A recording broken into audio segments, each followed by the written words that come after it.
আসসালামু আলাইকুম। চলে আসলাম চমৎকার একটি খাট নিয়ে। এই খাটটা আমরা করেছি ৬ ফিট বাই ৭ ফিট সেমি বক্সের ভিতরে।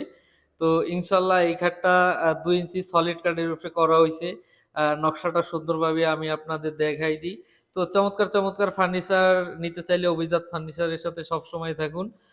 এবং দেখুন আমরা কোয়ালিটিফুল ফার্নিচার তৈরি করি। তো এইরকম ফার্নিচার চাইলে আপনি আমার ভিডিওটা সাবস্ক্রাইব করতে পারেন পরবর্তী ভিডিওর নোটিফিকেশন পাওয়ার জন্য। তো চমৎকার এই খাটটা আমরা করেছি ২ ইঞ্চি সলিড কাঠের ভিতরে। আর কাঠের কালার এবং আমরা যে লিকার পালিশটা করছি অসাধারণভাবে এইটাও আপনি সুন্দরভাবে দেখতে পারেন যে কিরকম আমরা করছি। তো চমৎকার এই ফার্নিচারটা ৬ feet by ৭ feet semi box. এই খাটটার দাম পড়বে আপনার হচ্ছে যে আপনি আমাদের কাছ থেকে নিতে চাইলে রেগুলার প্লাস ৳৪৫,০০০ আর ৳৩,০০০ ডিসকাউন্ট দিয়ে পড়বে ৳৪২,০০০। ৳৪২,০০০ হলে চমৎকার এই খাটটি নিতে পারবেন। আসসালামু আলাইকুম।